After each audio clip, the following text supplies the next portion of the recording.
इस घटना को अभी 2 दिन भी पूरे नहीं हुए थे कि बांग्लादेश में खुद को सबसे बड़ा नेता मानने वाले यूनुस को आखिरकार भारत के सामने झुकना ही पड़ा। और ये वही बात है जिसकी उम्मीद पहले से ही की जा रही थी, क्योंकि पड़ोसी देश कितना भी शोर मचा लें, लेकिन आखिर में सहारा भारत से ही मिलता है। और अब फिर वही स्थिति बन चुकी है। देखिए, अभी कुछ समय पहले यूनुस सरकार ने एकदम सख्त लहजे में कहा था कि बांग्लादेश अब भारत से प्याज नहीं खरीदेगा, और उन्होंने अपने लोगों को यह समझाने की कोशिश की थी कि लोकल प्रोडक्ट को बढ़ावा देना बेहद जरूरी है, ताकि भविष्य में अगर भारत सप्लाई बंद कर दे तो हालात ना बिगड़े। और इस बयान के पीछे यूनुस का असली मकसद यह था कि चीन से आने वाले प्याज के लिए रास्ता साफ किया जाए, ताकि उन्हें मोटा मुनाफा हासिल हो सके। इसी उद्देश्य से बांग्लादेश के कृषि मंत्रालय ने अपने विभाग को आदेश जारी कर दिया और भारतीय प्याज के इंपोर्ट को तुरंत रोक दिया गया। और जब यह सूचना भारत तक पहुंची तो भारत ने भी अपना लगभग 300 मैट्रिक टन प्याज मालदा की सीमा पर रोक दिया। और इसी एक कदम से बांग्लादेश के बाजार में हलचल मच गई, क्योंकि जहां कल तक प्याज 50 से 60 टका किलो में मिल रहा था, वहीं रातों रात इसकी कीमतें अचानक ऊपर चढ़ने लगी, जिससे आम लोग सबसे ज्यादा परेशान हो गए। बांग्लादेश में प्याज की रोजाना खपत करीब 7,000 मैट्रिक टन है, और इतनी बड़ी मात्रा में सप्लाई रुकते ही बाजार पर सीधा असर पड़ा। और कंज्यूमर्स एसोसिएशन ऑफ बांग्लादेश के मुताबिक महज 24 घंटों में ही यह संकट वहां के लोगों पर करोड़ों टका का अतिरिक्त बोझ डाल रहा है। और अगर भारत अपनी सप्लाई कुछ दिनों और रोक दे तो बांग्लादेश में महंगाई का दबाव और ज्यादा बढ़ सकता है। अब इस स्थिति ने बांग्लादेश की सरकार को सोचने पर मजबूर कर दिया है, और यही कारण है कि वहां के तमाम व्यापारिक संगठनों और इंपोर्टर्स ने यूनुस सरकार पर दबाव बढ़ाना शुरू कर दिया है कि भारत से इंपोर्ट दोबारा शुरू किया जाए, ताकि बाजार स्थिर हो सके और बढ़ती कीमतों को काबू में लाया जा सके। दोस्तों, बहुत बड़ी डेवलपमेंट है, तो इस वीडियो में पूरा समझते हैं, लेकिन उससे पहले इस वीडियो को लाइक करके चैनल को सब्सक्राइब जरूर कर लीजिए। दरअसल Bangladesh trade and tariff commission ने भी हालात का आकलन करने के बाद साफ कहा है कि अगर सरकार सीमित मात्रा में ही सही लेकिन इंपोर्ट की अनुमति दे देती है तो बाजार में कीमतें काफी हद तक नियंत्रित हो सकती हैं।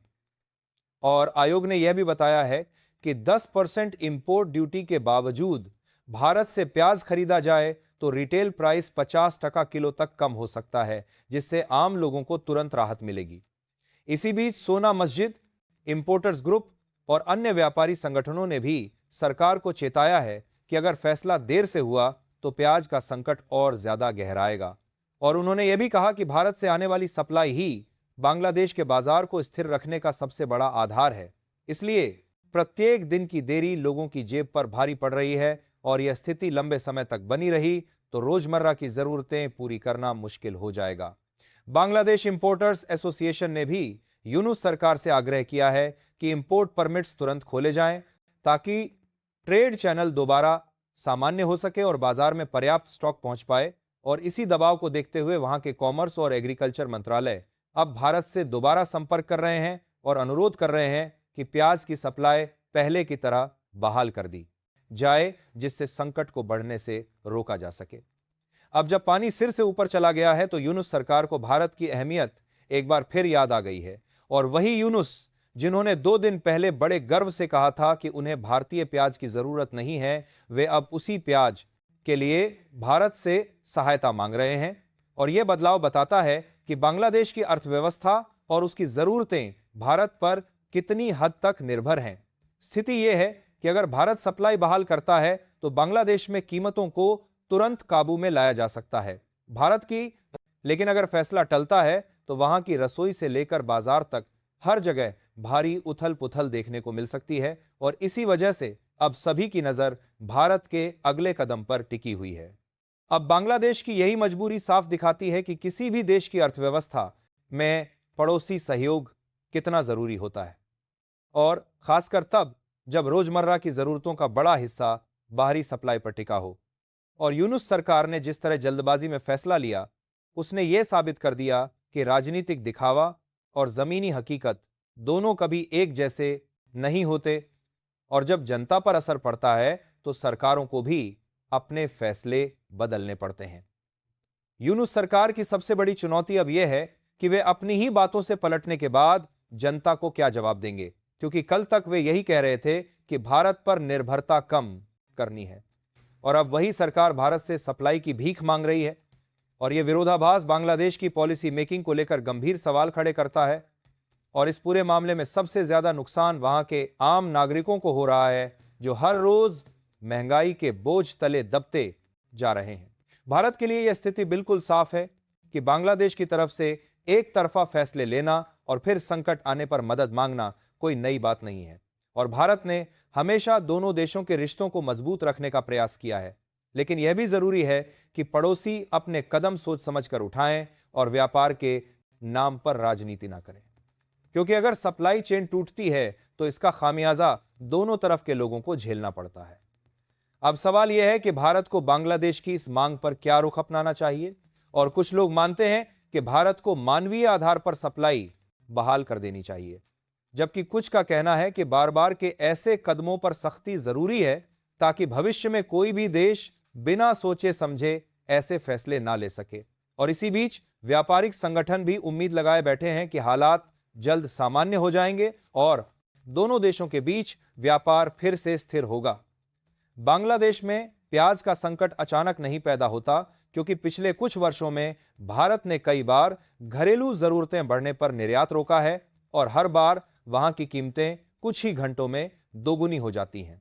और यह बताता है कि बांग्लादेश की सप्लाई चेन कितनी हद तक भारत पर आधारित है और बिना स्थिर इंपोर्ट के वहां का बाजार टिक नहीं पाता है। अगर उत्पादन की बात करें तो बांग्लादेश हर साल करीब 18 से 19 लाख टन प्याज पैदा जरूर करता है, लेकिन खपत का आंकड़ा 25 लाख टन के आसपास माना जाता है और यही वजह है कि 7 से 8 लाख टन प्याज उन्हें बाहर से खरीदना ही पड़ता है और इस कमी को सबसे ज्यादा भारत पूरा करता है।